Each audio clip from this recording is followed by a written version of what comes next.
Good morning. Danesh Raut, Kush,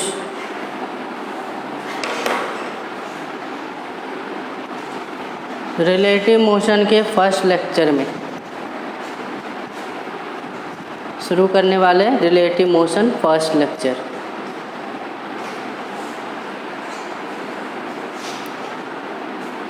eight 30 to 9:30 NEET JEE की class है। 9:30 to 10:30 है बोर्ड के लिए। रूटीन मिल गई है सबको।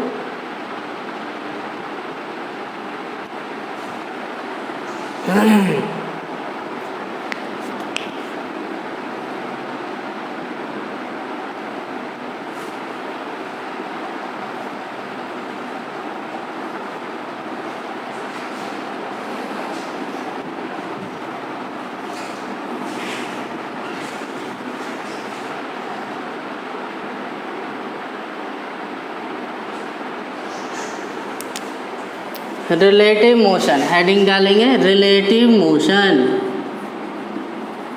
Relative motion in 1D। 1D motion में रिलेटिव मोशन, 1D में रिलेटिव मोशन।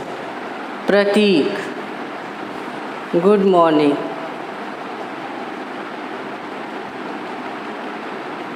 काइनेमेटिक्स से आगे बढ़ते हुए मोशन इन 1D हम लोगों ने पढ़ा था। Aarav Khan, good morning. Motion in 1D हम लोगों ने पढ़ रखा है। मोशन इन 1D में ही relative motion in 1D। Relative motion क्या होती है? रिलेटिव मोशन क्या होती है? मोशन ही नहीं, कोई भी फिजिकल क्वांटिटी आप ले लो वो रिलेटिव ही होती है। क्या होती है? रिलेटिव होती है। रिलेटिव होती है, किसी सिचुएशन पे डिपेंडेंट होती है, किसी कंडीशन पे क्या होती है? डिपेंडेंट होती है। दैट इज कॉल्ड रिलेटिव, है ना। कन्फ्यूजन हो सकता है टाइम के साथ या लेंथ के साथ। गुड मॉर्निंग शुभम पाल, रचना राठौर। कन्फ्यूजन हो सकता है ना कि टाइम, जैसे घड़ी में मैं भी देखूँगा कि अभी 8:30 हुए हैं, कोई उधर से दौड़ता हुआ आदमी भी देखेगा 8:30, तो कोई चेंज तो नहीं हुआ ना। वो चेंज इसलिए नहीं दिख रहा है क्योंकि मूविंग मैन की स्पीड ना कम है। अगर मूविंग मैन की speed comparable to that of light हो जाए तो हमारे लिए जो समय होगा और उसके लिए जो समय होगा वो दोनों डिफरेंट होगा।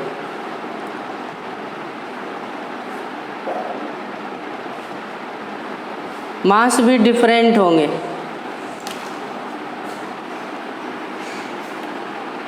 हर क्वांटिटी रिलेटिव है, लेकिन अभी हमें यहाँ रिलेटिव कॉन्सेप्ट को स्टडी करने मोशन के रिलेशन में, मोशन के रिलेशन में स्टडी करने। महिमा नायर, नावेद पठान, लक्ष्य। चलो शुरू करते हैं। जैसे देखो, रिलेटिव पोजीशन की पहले मैं बात करता हूँ। सबसे रिलेटिव टाइम की अगर मैं बात करूँ, रिलेटिव टाइम की, तो रिलेटिव टाइम क्या होगी बताओ? रिलेटिव टाइम क्या होगी?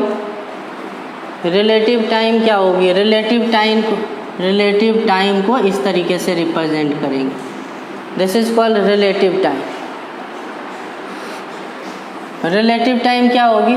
जैसे अगर हमें ये कैलकुलेट करना है कि time of A with respect to B, तो उसको कैसे कैलकुलेट कर पाएंगे? इसी तरीके से रिलेटिव पोजीशन की बात हो रही है, रिलेटिव पोजीशन की। तो रिलेटिव पोजीशन को कैसे? आर से रिप्रेजेंट करते हैं पोजीशन को, और रिलेटिव के लिए REL डॉट कर देंगे। रिलेटिव पोजीशन सिंबलाइज इस तरीके से की जाती है। इसी तरीके से रिलेटिव डिस्प्लेसमेंट को सिंबलाइज करना हो तो कैसे करेंगे? Relative displacement. रिलेटिव डिस्प्लेसमेंट अगर निकालनी हो तो डिस्प्लेसमेंट के लिए एस लिखी जाती है, ये रिलेटिव है तो इस तरीके से सिंबलाइज करेंगे। अगर हमें रिलेटिव वेलोसिटी लिखनी हो तो कैसे लिखेंगे? रिलेटिव वेलोसिटी को अगर सिंबलाइज करना हो तो कैसे सिंबलाइज करेंगे? वेलोसिटी के लिए v लिखी जाती है और रिलेटिव टर्म को सिंबलाइज करी जाती है इस तरीके से REL डॉट से। इसी तरीके से रिलेटिव एक्सेलरेशन अगर लिखना हो, रिलेटिव एक्सेलरेशन को सिंबलाइज करना हो, रिलेटिव एक्सेलरेशन, रिलेटिव एक्सेलरेशन इसको कैसे लिखोगे? एक्सेलरेशन को कैसे लिखते हैं? ए लिखते हैं और रिलेटिव के लिए REL डॉट लिखते हैं। नहीं, relative acceleration, relative velocity, relative displacement इस तरीके से सिंबलाइज की जाती है। इसकी मीनिंग क्या है? मीनिंग को समझेंगे। जैसे अगर रिलेटिव पोजीशन की बात करें, रिलेटिव पोजीशन की बात करें, रिलेटिव पोजीशन को समझते हैं। एक को समझ जाओगे तो सारी चीज़ें उसी पे डिपेंडेंट होगी, एक जैसा ही अपीयर होगा। जैसे रिलेटिव पोजीशन को समझते हैं, रिलेटिव पोजीशन, रिलेटिव पोजीशन क्या होती है? जैसे मान लो एक स्ट्रेट लाइन है और एक स्ट्रेट लाइन पे दो ऑब्जर्वर है, एक ऑब्जर्वर है O1, दूसरा ऑब्जर्वर है O2 और यहाँ पे एक ऑब्जेक्ट है। यहाँ पे क्या है? एक ऑब्जेक्ट है। यहाँ पे एक ऑब्जेक्ट है। क्या है ये? ऑब्जेक्ट है, ऑब्जेक्ट है। तो इसके पोजीशन को कैसे दिखाएंगे? तो पोजीशन अगर मैं इस तरीके से लिखूं, देखना ध्यान से, position of object with respect to O1, ये कैसे रिप्रेजेंट होगी? जल्दी से बताओ। Position of object with respect to O1, O1 की पोजीशन, ऑब्जेक्ट की पोजीशन कौन देख रहा? O1। तो आपको पता है पोजीशन एक एरो होती है। पोजीशन क्या होती है? इसको अगर ज्योमेट्रिकली दिखानी हो, इस लाइन को, इस स्टेटमेंट को ज्योमेट्रिकली रिप्रेजेंट करनी हो तो कैसे करेंगे? कैसे रिप्रेजेंट करेंगे? O1 से एक लाइन, ये रहा O1, यहाँ से एक लाइन ड्रॉ करेंगे ऑब्जेक्ट पे, यहाँ से एक लाइन ड्रॉ करेंगे किस पे? ऑब्जेक्ट पे। ये ज्योमेट्रिकल रिप्रेजेंटेशन हो गई किसकी? Position of object with respect to O1, जिसको R1 से बोली जाएगी। इसी को क्या बोली गई है? R1। Position of object with respect to O1 is R1। Position निकालना हम लोगों ने काइनेमेटिक्स में सीखा है कि किसी भी ऑब्जेक्ट की पोजीशन निकालनी हो तो ऑब्जर्वर से ऑब्जेक्ट पे एरो डाल देते हैं, है ना? तो ये R1 हो गई। Position of object with respect to O2 क्या होगी? जल्दी से बताओ। Position of object with respect to O2, with respect to what? With respect to O2, जिसको हम R2 लिखने जा रहे हैं। ये कैसे सिंबलाइज करोगे? जल्दी से बताओ। तो ये रहा O2, ये O2 है, इससे एरो डाल दो ऑब्जेक्ट पे, इससे एरो डाल दिया ऑब्जेक्ट पे।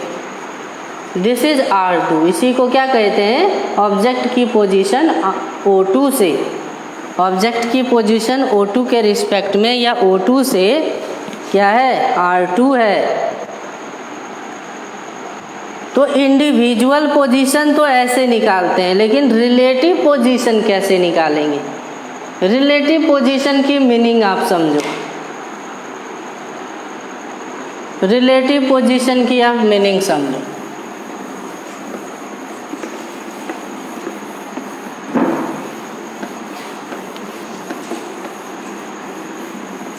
रिलेटिव पोजीशन की मीनिंग समझते हैं।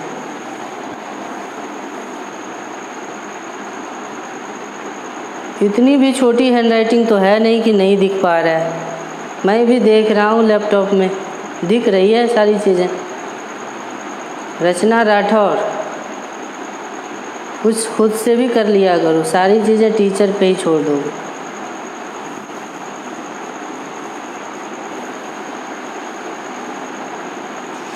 इंडिविजुअल पोजीशन निकालने के लिए हम लोगों ने सीखा था, लर्न किया था कहाँ पे, काइनेमेटिक्स में।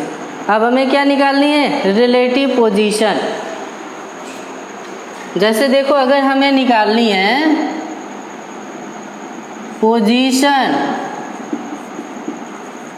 Of O2 with respect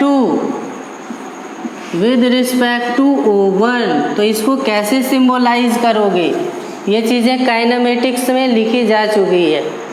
position of O2 with respect to O1, तो इसको कैसे सिंबलाइज करेंगे। Faiza Noorani, good morning.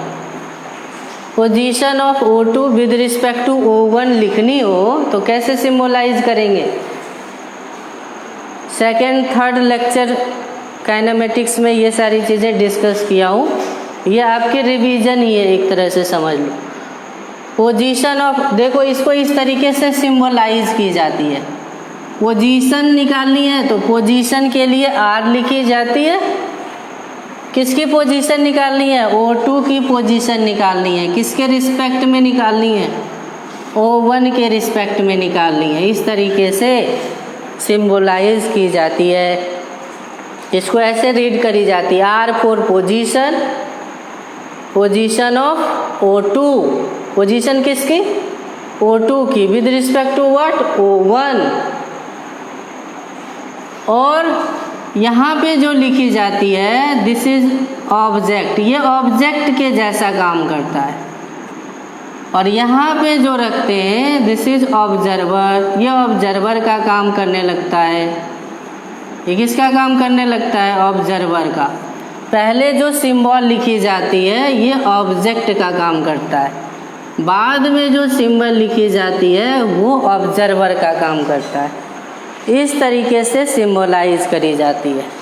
Calculate कैसे करेंगे, तो O1 का O2, किसको ऑब्जेक्ट मान रहे हो, O2 को ऑब्जेक्ट मान रहे हो। ये हो गया ऑब्जेक्ट, ये हो गया ऑब्जर्वर। ऑब्जेक्ट कौन हो गया, O2। अब O2 ऑब्जेक्ट हो गया, क्या हो गया, एक ऑब्जेक्ट हो गया O2। O2 क्या है, ऑब्जेक्ट है। O1 क्या है, ऑब्जर्वर है। O1 क्या है, O1 is observer.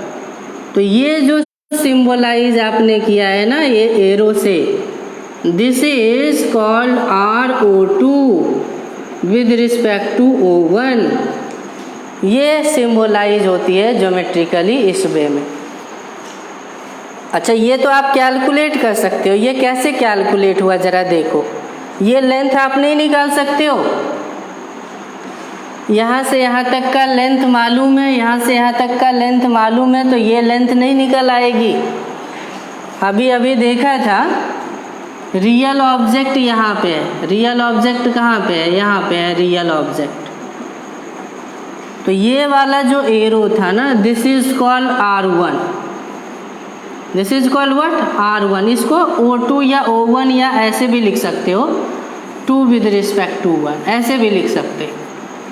Position of 2 with respect to 1 और position of O2 with respect to O1, दोनों तरीके से लिख सकते। यहाँ से यहाँ तक को R1 लिखा है और O2 से ऑब्जेक्ट के डिस्टेंस को R2 लिखा है। क्या लिखा है, R2। तो क्या इन तीनों में कोई रिलेशन बना सकते हो, R1, R2 और R21 में कौन सी रिलेशन बनेगी, जरा रिलेट करके बनाओ, रिलेट करके दिखाओ क्या होगी relation. Relate R1, R2 and R21, क्या होगी रिलेशन, जरा बताओ दो क्या होगी रिलेशन। तो देखो ना, इस लेंथ को इसमें ऐड कर दो तो ये पूरा लेंथ ही तो आ जाएगा, नहीं आ जाएगा, पूरा लेंथ आ जाएगा। That is the relation, that is the relation.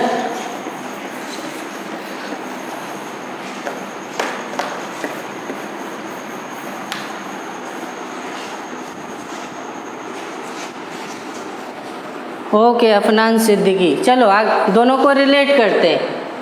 R21 length दिख रही है, उसमें किसको ऐड कर दो, इस लेंथ को ऐड कर दो R2 को, तो क्या मिल जाएगी, मिल जाएगी R1। और R21 क्या हो गई, देखो ये हो गई R1 माइनस R2। R21 क्या हो गई, ये हो गई R1, ये हो गई R2, है ना, इस तरीके से हो गई। Position of object with respect to 1, position of object with respect to 2, और इस तरीके से आ गई। तो ये एक रिलेशन आ गई, ये क्या आ गई, एक रिलेशन आ गई। क्या आ गई, एक रिलेशन आ गई। ये केवल एक लाइन पे दिखाया था, इसको आप लोग एक प्लेन में भी दिखा सकते हो और 3 डायमेंशन में भी दिखा सकते हैं, 3 डायमेंशन में भी दिखा सकते हैं। ज़रा देखते हैं, पूरे रिलेटिव मोशन में केवल आपको इतना समझ लेना है कि ये रिलेशन R1, R2 और R21 की कैसे होती है, फिर आपको पूरा रिलेटिव मोशन इजीली समझ में आने लगेगा। अब इसको ज़रा प्लेन में अप्लाई करके देखो, प्लेन में अप्लाई करके देखते हैं।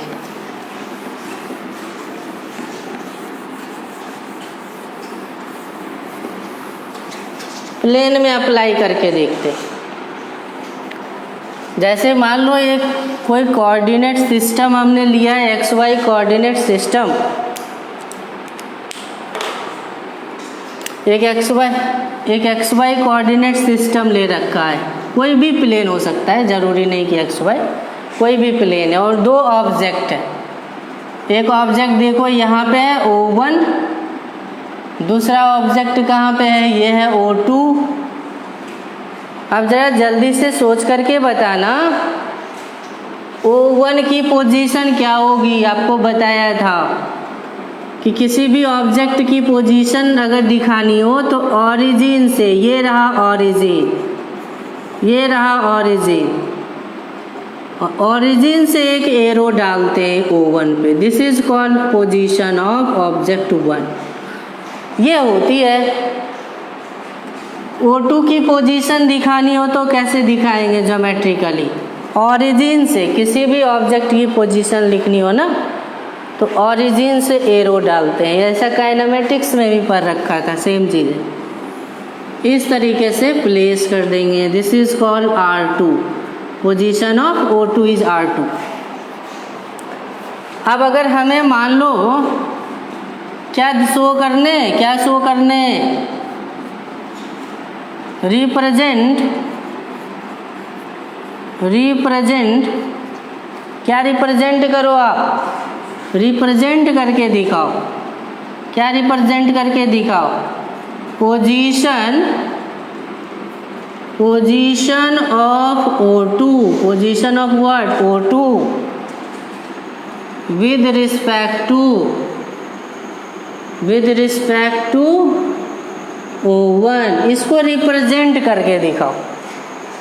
इसको केवल क्या करने, रिप्रेजेंट करने, रिप्रेजेंट करके बताओ तो क्या रिप्रेजेंटेशन होगी इसकी, क्या रिप्रेजेंटेशन होगी इसकी। तो इसको कैसे सिंबलाइज करोगे, जरा बताओ। पोजीशन को कैसे लिखते हो, देखो आंसर मैं इसका कर रहा हूँ, कैसे आंसर करोगे। तो पोजीशन को आप कैसे रिप्रेजेंट करते हो, पोजीशन को R से रिप्रेजेंट की जाती है। पोजीशन ऑफ किसकी, O2, position of O2 with respect to O1, या इसी को आप लिख सकते हो R21।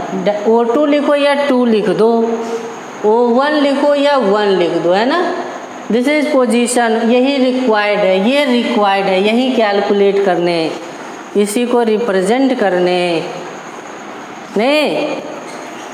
तो ज़रा सोचो, इन दोनों में से यहाँ पे जो लिखते हैं ना, फर्स्ट जो सिंबल होता है दैट इज ऑब्जेक्ट, और बाद में जो सिंबल लिखते हैं that is observer. It means one observer है। ऑब्जर्वर कौन है? वन है। ऑब्जर्वर कौन है? वन ऑब्जर्वर है। वन क्या है? अब ऑब्जर्वर है। और टू क्या है? टू क्या है? ऑब्जेक्ट है। तो एरो कहाँ से डालते हैं? ऑब्जर्वर से ऑब्जेक्ट पे डालते हैं। This is called R21। This is called R21। देखो ये जो आपने एरो दिया है ना, ये O1 से A2 के तरफ जो आपने एरो डाला है, this is called position of 2 with respect to 1 और पोजीशन ऑफ 2 रिलेटिव टू 1। देखो जब भी हमें R21 रिप्रेजेंट करना हो ना, तो 1 से 2 के तरफ एरो डाल दो। कहाँ से कहाँ एरो डाल दो? जब भी R21 लिखा रहे ना, तो आप ये समझना कि इसकी मीनिंग हो गई कि यहाँ पे हेड रहना चाहिए और यहाँ पे टेल रहना चाहिए। एरो कहाँ से कहाँ डालते हैं? टेल से हेड। एरो का रिप्रेजेंटेशन टेल हेड के रूप में होती है। तो 1 को टेल ऐसा एरो ड्रॉ करो जिसका टेल 1 पे हो और हेड 2 पे हो। तो यही तो होगा, यही होगा कि नहीं होगा? अफनान सिद्दीकी, लक्ष्य मिहिर, ये बात समझ में आ गई कि नहीं आ गई? जब भी इस तरीके का कोई सिंबल लिखा रहे तो एक एरो प्लेस करनी है जिसकी ये टेल होगी और इसकी ये हेड होगी। समझ में आ गया रिप्रेजेंटेशन? ओके दानेश, शबाना। दूसरा क्वेश्चन रिप्रेजेंट करो। यहाँ से क्या समझ में आए? देखो R21। अच्छा, यहाँ पे ट्रायंगल लॉ लगा करके कोई रिलेशन बना सकते हो क्या? रिलेट करके बताओ इसी क्वेश्चन में। Relate R1, R2 and R21, इन तीनों को रिलेट करके ज़रा बताओ क्या होगी रिलेशन?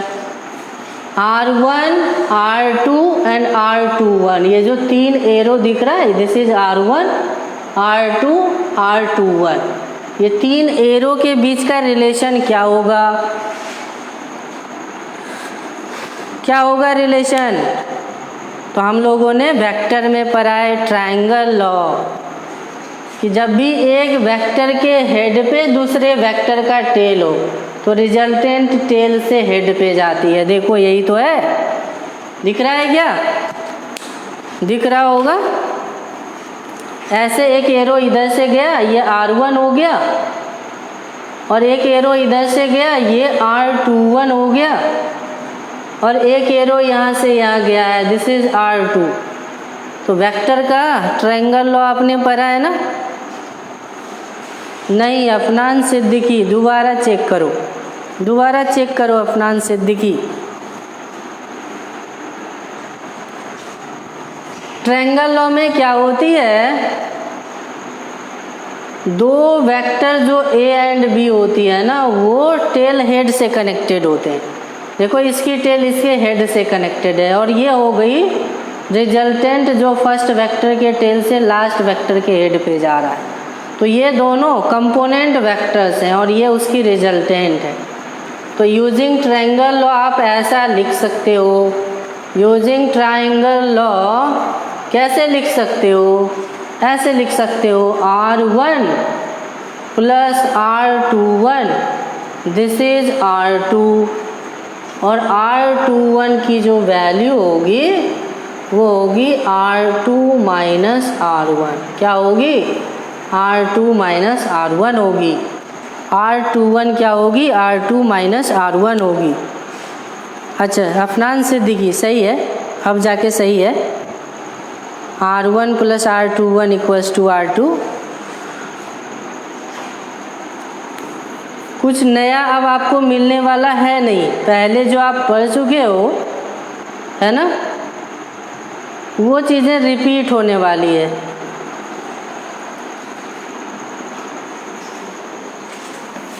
इसी डायग्राम में रिप्रेजेंट करके बताने हैं, सेम डायग्राम में रिप्रेजेंट करके बताने हैं। ऑप्शंस भी मैं दूंगा, जल्दी से आप ज़रा बताना। ये रहा ऑब्जेक्ट O1, ये रहा ऑब्जेक्ट O2, है ना। आपको ये हो गई R1, वह O1 की पोजीशन, ये हो गई R2, है ना। अब क्या रिप्रेजेंट करनी है, रिप्रेजेंट R12, वहाँ पे R21 था, यहाँ पे क्या है R12, इसको रिप्रेजेंट करो। ऑप्शंस में दे रहा हूँ, ऑप्शंस में दे रहा हूँ, सेलेक्ट करके बताना कौन सा ऑप्शन सही रिप्रेजेंटेशन होगा। R12 ये होगी, R12 ये होगी, थर्ड ऑप्शन से R12 ये होगी, एंड फोर्थ ऑप्शन से R12 ये होगी। कौन सा सही ऑप्शन है, जल्दी से टिक करो। कौन सी करेक्ट रिप्रेजेंटेशन है।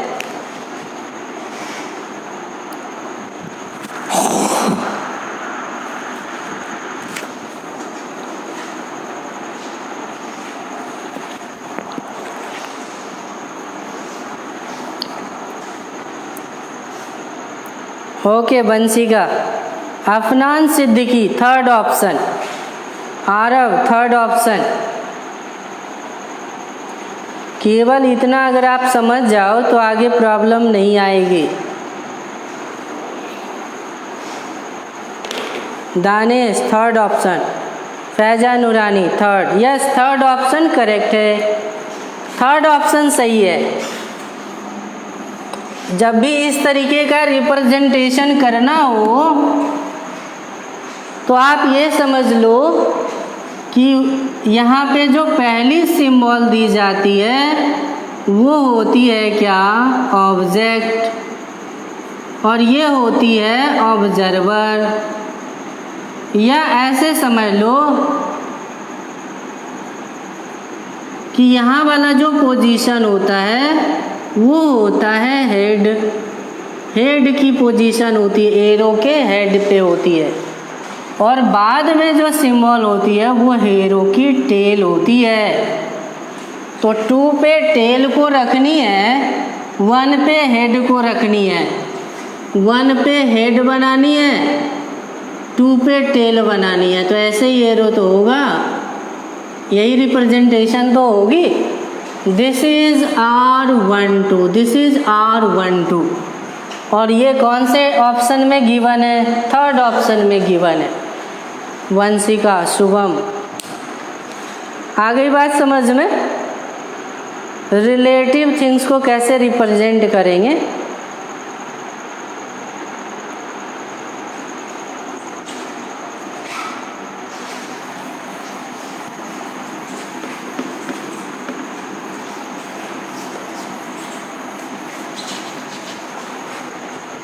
R12 की कैलकुलेशन करके बताओ।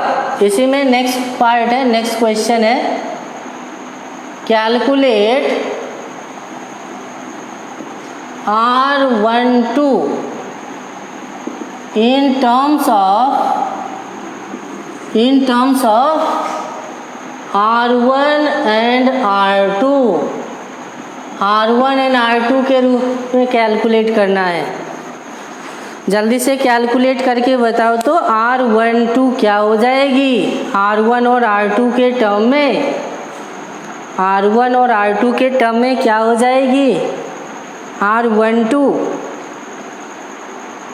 ये चीज़ें अगर आप समझ जाएंगे तो आगे फिजिक्स में बहुत ज़्यादा हेल्प मिलने वाला है।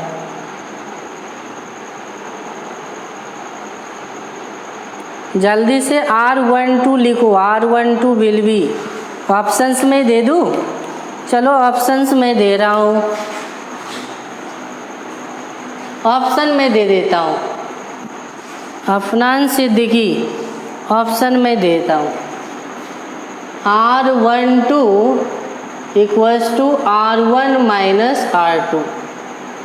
The second option is R12 R2 minus R1। Third option is R2 plus R12 equals to R1 and fourth option says R12 equals to R1 plus R2। कौन सी ऑप्शन, एक से ज़्यादा ऑप्शन भी सही हो सकते हैं, जल्दी से चूज करके बताओ। अफनान सिद्दीकी का आया है R12 R1 minus R2। Option select करके जल्दी से आंसर करो, कौन सी पॉसिबल आंसर है।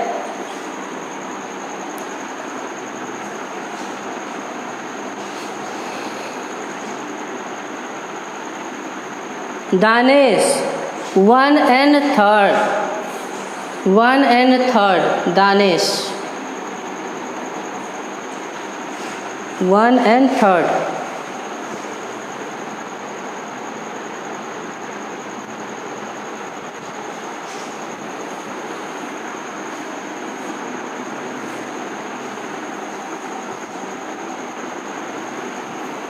One and third, yes Danesh correct answer. 1 और 3rd क्या होगी, करेक्ट होगी। 1 एंड 3rd तो दोनों देखो सेम ही है, इसको इस साइड करेंगे तो R2 प्लस में आ जाएगी और इस साइड रिमेनिंग रहेगी R1। 1 and 3rd options are correct. 1 and 3rd options are correct. कैसे करेक्ट है, यहाँ पे सिम्बोलाइज करेंगे, यहाँ पे ज़रा सिम्बोलाइज करके बताते हैं R12 को। सिम्बोलाइज तो हो गई, ये होगी, अभी सिम्बोलाइज भी किया था कि ये होगी R12। अब यहाँ पे ट्रायंगल लॉ लगाओ, triangle law, yes Rachna Rathore 1 and 3rd correct है। अब ट्रायंगल लॉ लगाते हैं, कैसे लगाएंगे देखो ट्रायंगल लॉ, ये हो गई R2 और देखो R2 के हेड पे R12 का टेल रखा है।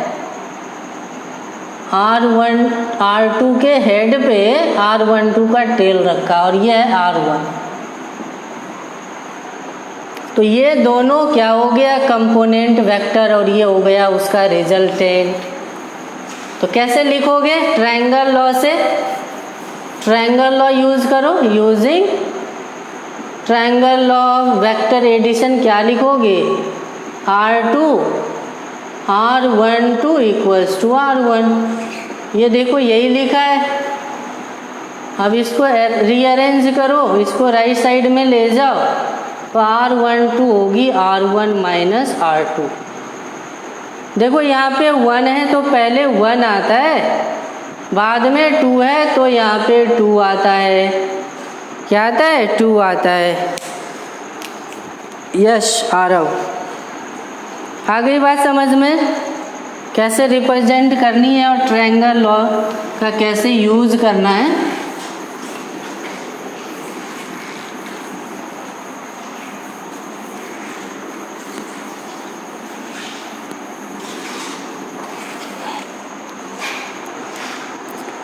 एक क्वेश्चन दे रहा हूँ जिसमें आपको रिप्रेजेंट करनी है, एक क्वेश्चन दे रहा हूँ जिसमें क्या करनी है, रिप्रेजेंट करनी है। ये देखो एक पर्टिकुलर प्लेन गिवन है ना, यहाँ पे O1 है, यहाँ पे O2 है,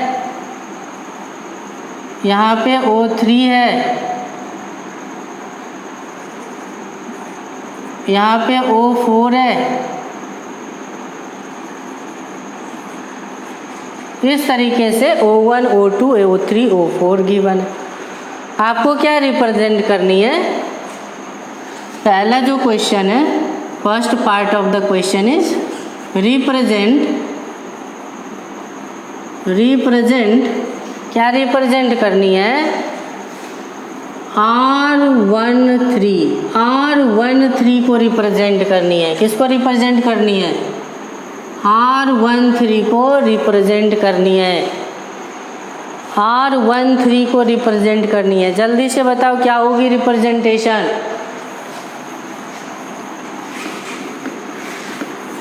R13 की रिप्रेजेंटेशन कैसी होगी? ऑप्शंस देना पड़ेगा। चलो ऑप्शंस ये रहा।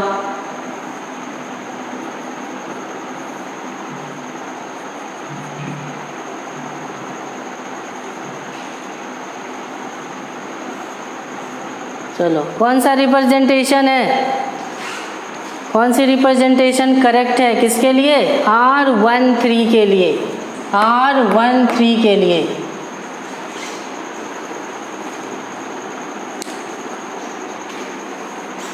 कौन सी रिप्रेजेंटेशन सही है? R13 की कौन सी रिप्रेजेंटेशन सही है?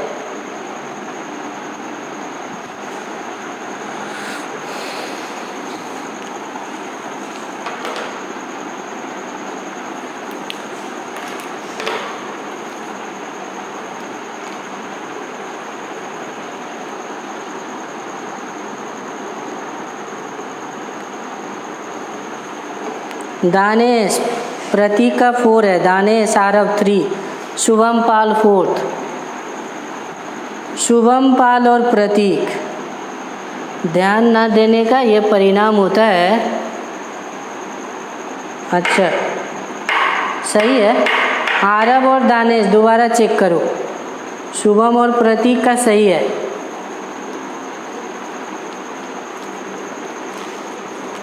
देखो क्या है R13, अभी बताया ना। पहला जो सिंबल लिखा जाता है दैट इज फॉर ऑब्जेक्ट, और ऑब्जेक्ट पे हेड होती है। ये ऑब्जर्वर है जो कि टेल होती है। तो 3 पे टेल, 1 पे हेड। 3 पे टेल और 1 पे हेड, इसकी ये मीनिंग है। 3 पे क्या है? 3 पे टेल रखो, 1 पे क्या रखो? 1 पे हेड रखो। तो एरो नहीं ड्रॉ कर पा रहे हो। एरो ड्रॉ करनी है जिसकी टेल यहाँ पे है और हेड यहाँ पे है। कैसी रिप्रेजेंटेशन होगी? यस आरव, अफनान, फैजा, अब करेक्ट है। दानेश, टेल से हेड तो ऐसे ही जाएगी, नहीं जाएगी? ऐसे ही जाएगी, ऐसे ही जाएगी। R13 तो रिप्रेजेंट हो गई। R1 को रिप्रेजेंट करो, R1 को रिप्रेजेंट करो। R1 कैसे रिप्रेजेंट होगी? R1 कैसे रिप्रेजेंट होगी? जल्दी से बताओ। चारों ऑप्शंस को देख करके बताओ। 4 ऑप्शंस गिवन है, इसकी पोजीशन वेक्टर को कैसे रिप्रेजेंट करेंगे? R1 को कैसे रिप्रेजेंट करेंगे? R1 को रिप्रेजेंट करने, R1 means position of 1। Danesh, Afnan Siddiqui, Vanshika, yes 4th। इस तरीके से ओरिजिन से ऐसे डालते हैं एरो, दिस इज R1। नहीं, किसी पर्टिकुलर ऑब्जेक्ट की पोजीशन निकालनी है तब तो कन्फ्यूजन ही नहीं है। सीधा ओरिजिन से क्या कर देने हैं? उस ऑब्जेक्ट पे एरो डाल देने। R3 निकालो, R3 को रिप्रेजेंट करो। R3 की रिप्रेजेंटेशन कैसी होगी?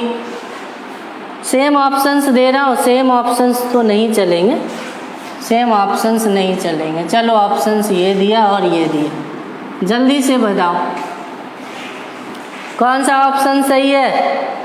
R3 के रिप्रेजेंटेशन में, R3 के रिप्रेजेंटेशन में कौन सी ऑप्शन सही है? Afnan Siddiqui second one, Danesh second. R3 की रिप्रेजेंटेशन में कौन सी ऑप्शन सही है? Shubham, Aarav, second option.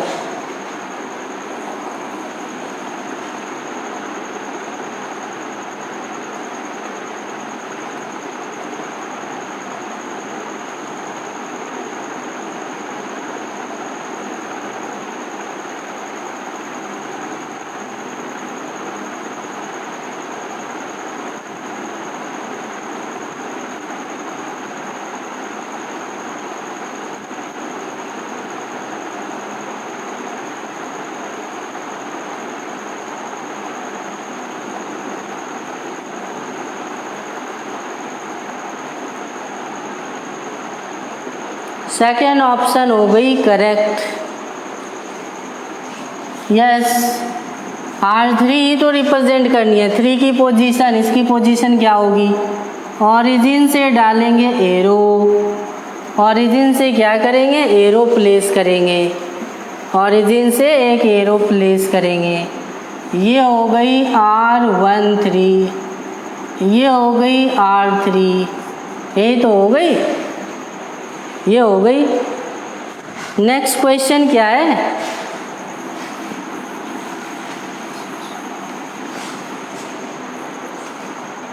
Find relation between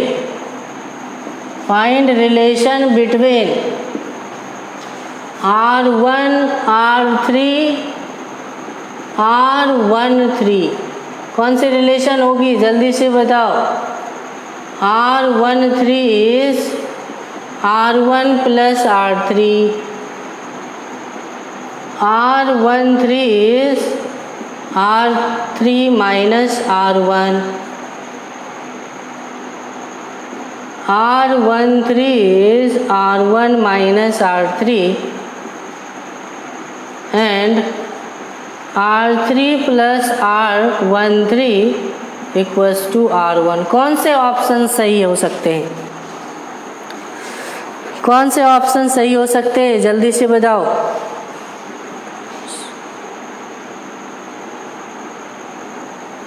कौन से ऑप्शन सही हो सकते हैं,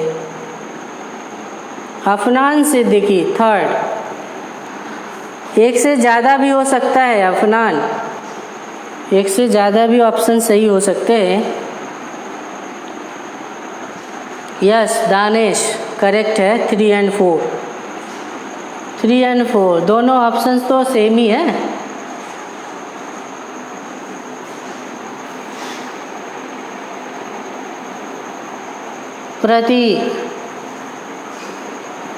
प्रतीक का भी आंसर 3 और 4 आया है, प्रतीक का भी, आरव, प्रतीक, दानिश, इन सब के आंसर आए हैं 3 और 4 बोथ। तो ये चीज़ें तो समझ में आ गई होगी कि हमें रिप्रेजेंटेशन कैसे करनी चाहिए, है ना, रिप्रेजेंटेशन करने आ गया सबको।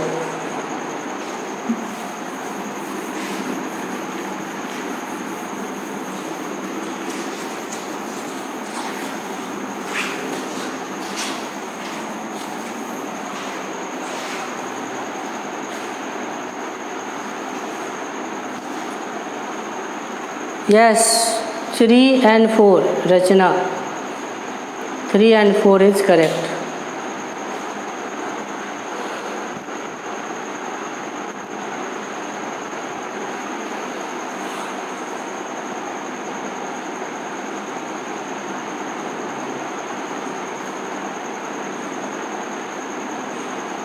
आ गई बात समझ में। चलो एक क्वेश्चन दे रहा हूँ, क्वेश्चन ये रहा, किसी बॉडी के पोजीशन को रिप्रेजेंट किया गया है RA से, दूसरी बॉडी B को रिप्रेजेंट करा गया है RB से। आपको क्या फाइंड करनी है, फाइंड करनी है RAB क्या होगी, और दूसरा फाइंड करना है RBA। जल्दी से बता दो, पहला वाले का आंसर लिखो। RAB को क्या लिख सकते हैं in terms of RA and RB, क्या लिख सकते हैं, जल्दी से ज़रा फिल करो इस बॉक्स को। RAB को क्या लिखी जा सकती है, संगीता पांडे, आरव, वंशिका। RAB को क्या लिख सकते हैं, जल्दी से आंसर करो। RA और RB के टर्म में क्या लिखी जा सकती है, RAB को। Yes Danish correct, RA minus RB। अभी तक यही चीज़ें तो देखा है, देखो यहाँ पे R13 है तो 1 माइनस 3, 1 माइनस 3 लिखा है, 1 माइनस 3 लिखा है। तो RAB है तो RA माइनस RB, डायरेक्ट ऐसे लिख देना a minus B, a minus B, a minus B हो जाएगी। फैजा नूरानी, आरव, दानेश सबके करेक्ट आंसर आ रहे हैं, R A minus R B, है ना। चलो आर बी ए को क्या लिख सकते हैं, आर बी ए को क्या लिखी जा सकती है ज़रा बताना दो। R B A position of B with respect to A क्या लिखी जा सकती है, Vanshika R A B, R A minus R B, yes R A minus R B. Rachna Rathore, R B A को क्या लिख सकते, ए बी को तो ऐसे लिखा, ए बी है तो A minus B, A B है तो A minus B, B A है तो क्या लिखेंगे, Faiza Noorani, Afnan, Shubham, Danesh, yes Vanshika B minus A लिखेंगे, करेक्ट है। आरब आर ए बी नहीं, R B A equals to R B minus R A, सही है। बी ए है तो बी माइनस ए लिखो, position of B minus position of A, ये लिखी जा सकती है, बहुत आसान है। आ गया बात सबको समझ में कैसे लिखनी है रिलेटिव टर्म्स को, इस तरीके से आप लिख पाओगे।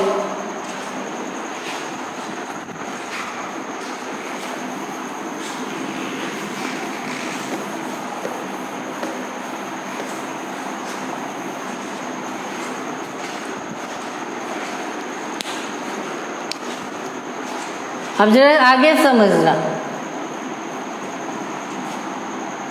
Position of A with respect to B, position of A with respect to B वो कैसे लिखा है, position of A with respect to B, और इसको कैसे लिखते हो, R A minus R B. अब जरा सोचो, जब पोजीशन आपको मालूम है तो क्या वेलोसिटी निकाल सकते हो, आपके पास अगर पोजीशंस गिवन हो तो वेलोसिटी निकाल सकते हो कि नहीं, कैसे निकालेंगे, can we find velocity relation, find velocity relation, velocity का रिलेशन निकाल सकते हैं कि नहीं निकाल सकते हैं, जरा सोच करके बताओ।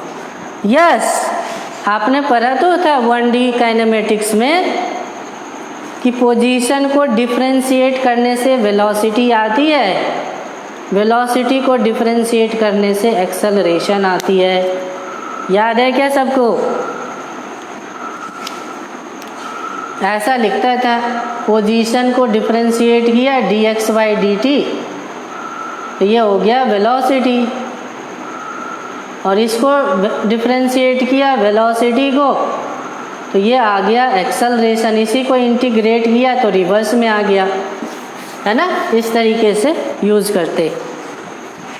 तो ज़रा डिफरेंशिएट करो, डिफरेंशिएट करने के लिए क्या करते हैं, dy/dt लगा दो पूरे टर्म में, तो लेफ्ट साइड भी डिफरेंशिएट हो गई और राइट साइड भी डिफरेंशिएट हो गई, है कि नहीं। अब इसी को कैसे लिख सकते हो, dRAB/dt equals to dy/dt of RA minus dy/dt of, algebra का रूल है, ये इससे भी मल्टीप्लाई हुआ और ये इससे भी मल्टीप्लाई हुआ। dr/dt क्या होती है, वेलोसिटी होती है, क्या कौन सी वेलोसिटी, ए बी वेलोसिटी, ये क्या हो गई वेलोसिटी ऑफ ए, ये क्या हो गई, this is velocity of B.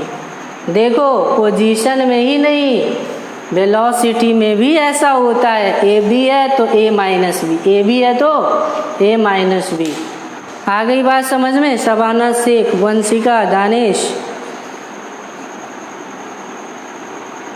जैसे पोजीशन में ए बी को ए माइनस बी लिखते हैं, वेलोसिटी में भी अगर ऐसा लिखा हो velocity of A with respect to B क्या होगी, तो क्या करोगे, भी ए माइनस बी भी कर दोगे। क्या कर दोगे, भी ए माइनस बी भी कर देंगे। यस फैजा नूरानी, क्लियर है। और इसी तरीके से अगर एक्सेलरेशन निकालनी हो तो क्या निकाल पाएंगे, एक्सेलरेशन निकाल सकते हैं एक्सेलरेशन की नहीं। आगे जरा सोच करके बताओ, एक्सेलरेशन क्या हो जाएगी, acceleration of A with respect to B क्या होगी, जरा आंसर करना तो, आंसर करो तो। Acceleration of A with respect to B क्या होगी, acceleration of A with respect to B क्या हो जाएगी,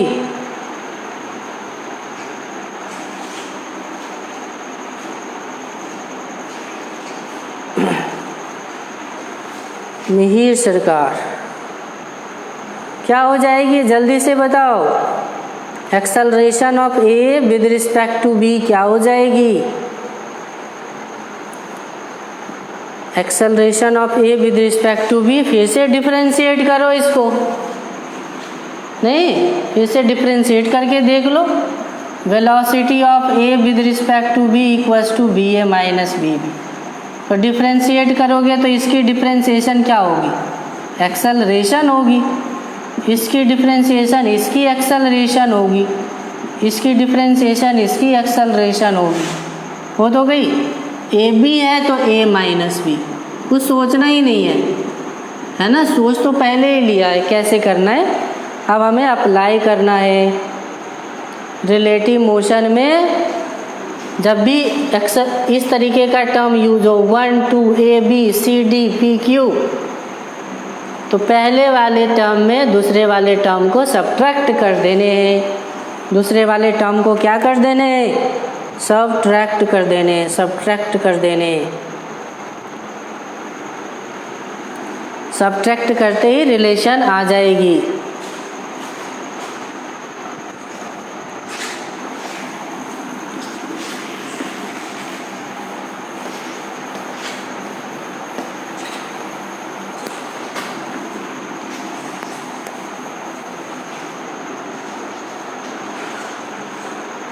दानिश, वंशिका, श्रवणी, अफनान सिद्दीकी, आ गई बात समझ में। ये तो सिंबॉलिक रिप्रेजेंटेशन के थ्रू हमने एक्सप्लेन किया है। अब एक दो इसके एप्लीकेशंस को मैं बता रहा हूँ, अप्लाई कैसे करेंगे प्रैक्टिकली। ये चीज़ें तो आपको समझ में आ गया कि ए बी है तो ए माइनस बी कर देना है। थ्योरेटिकली ये चीज़ें आप कर सकते हो, ए गिवन हो बी गिवन हो, सब्ट्रैक्ट कर दो आ जाएगी। नहीं, एक क्वेश्चन दे रहा हूँ, क्वेश्चन के थ्रू आप एक्सप्लेन करना। जैसे एक क्वेश्चन है, क्वेश्चन क्या है, क्वेश्चन है, क्वेश्चन देखो क्या है, क्वेश्चन है एक स्ट्रेट लाइन पे है ना, दो बाइक रन कर रही है। देखो एक बाइक हो गई पी और दूसरा बाइक इसके आगे चल रहा है ना, दूसरा बाइक इसके आगे चल रहा है क्यू।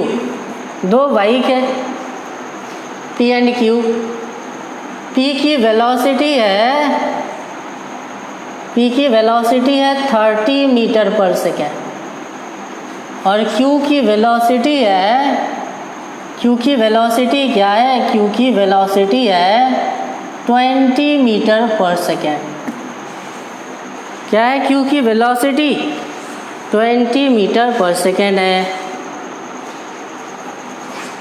इस डायरेक्शन को आप पॉजिटिव एक्स मानो, इस डायरेक्शन को आप पॉजिटिव वाई मानो और आप कैलकुलेट करके बताओ velocity of Q with respect to P क्या होगी। जल्दी से आंसर करो। Velocity of Q, velocity of Q with respect to P. Q की वेलोसिटी पी क्या देखेगा, क्यू की वेलोसिटी पी कितना देखेगा।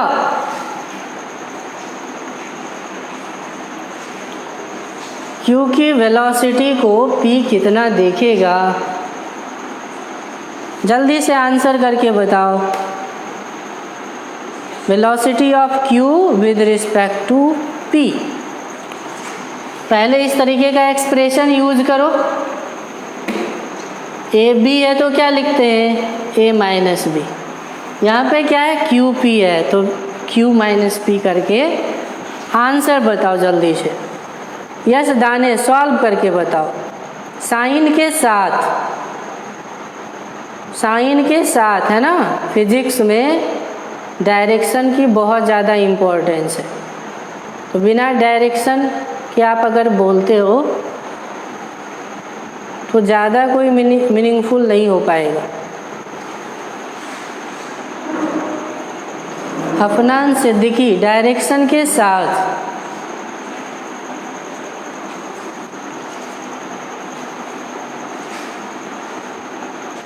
कैसे लिखोगे, कैसे लिखोगे?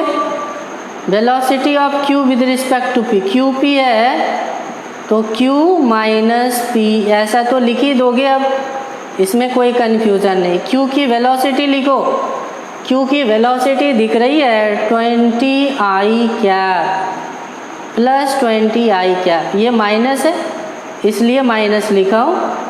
p की वेलोसिटी लिखो 30i कैप, तो 20 माइनस 30 क्या हो जाएगी, माइनस 10 मीटर पर सेकेंड आई कैप। माइनस के साथ आएगा। यस दानिश, आरव, वंशिका, शुभम, सबके आंसर आ गए माइनस के साथ, करेक्ट। अफनान सिद्दीकी, आ गई बात समझ में? माइनस में आएगा, इसकी मीनिंग आप समझो। इसकी मीनिंग, फिजिकल मीनिंग क्या है, इसकी फिजिकल मीनिंग जरा समझना। इसकी फिजिकल मीनिंग,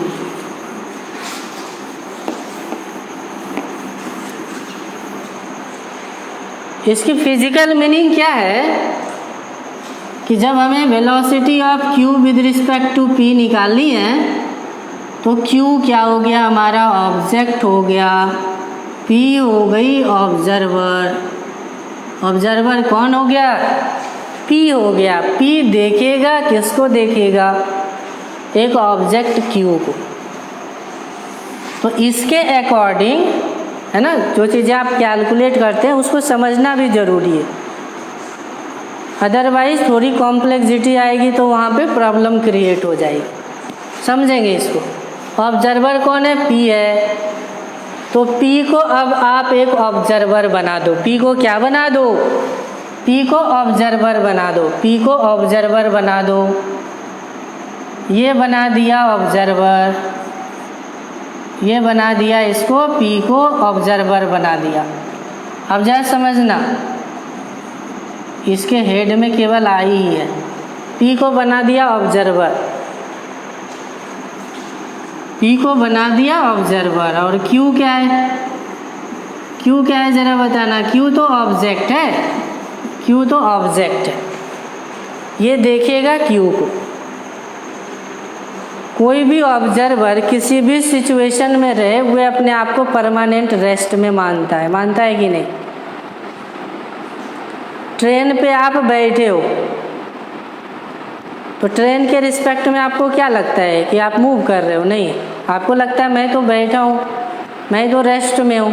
कार में चल रहे हो, एरोप्लेन में जा रहे हो, हर जगह देखने वाला अपने को रुका हुआ मानता है। Observer always assume itself in rest. जिसको आप ऑब्जर्वर मानते हो ना, वो अपने आप को रुका हुआ मानता है।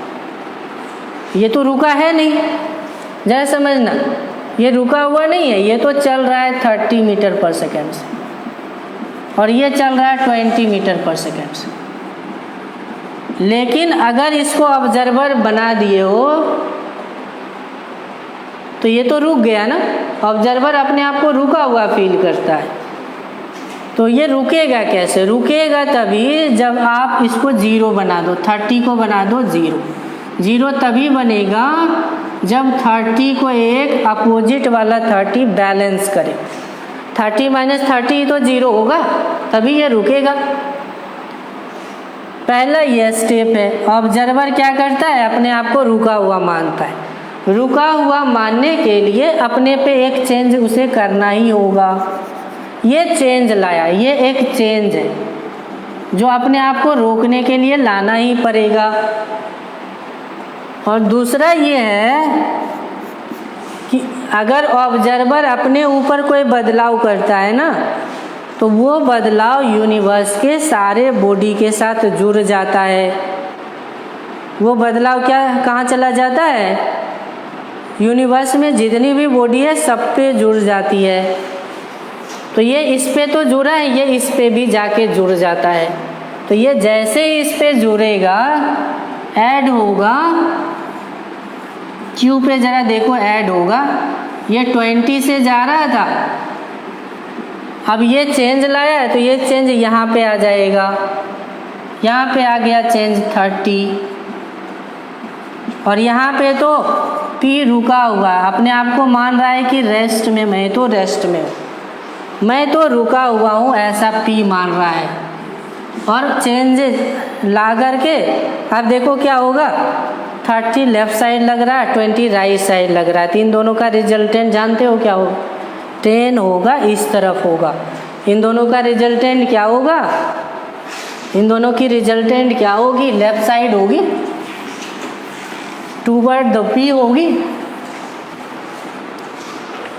तो पी को आपने पी को रेस्ट में बना दिया, पी को रेस्ट में कर दिया, और जो क्यू है 30 माइनस 20 किस वेलोसिटी से जाएगा, अपोजिट में जाएगा 10 मीटर पर सेकेंड से।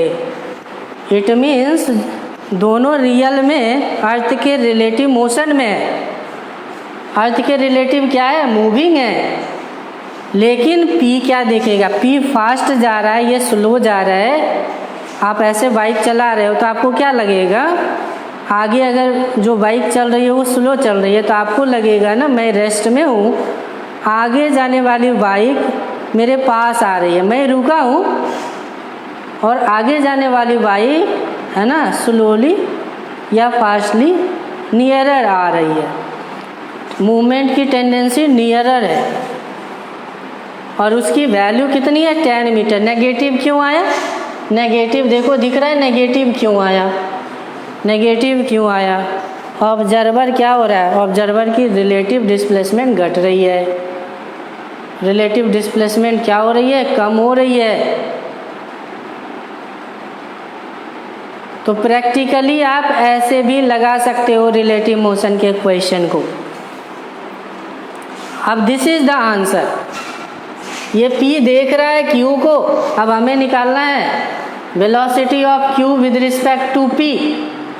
तो Q का वेलोसिटी कितना हो गया, 10 मीटर पर सेकेंड हो गया। डायरेक्शन कौन सा दिख रहा है, नेगेटिव दिख रहा है आई कैप में। तो this is the answer.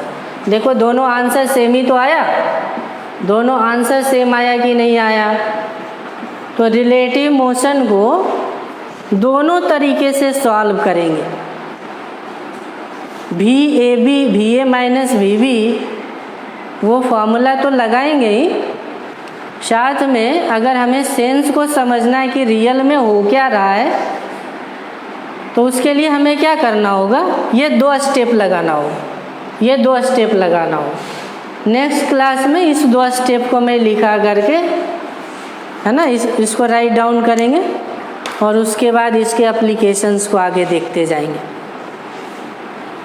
Thank you all of you. Next class में मिलते हैं, बोर्ड की क्लास है, अभी ही है, नेक्स्ट क्लास में ऐड हो जाओ। Thank you, bye.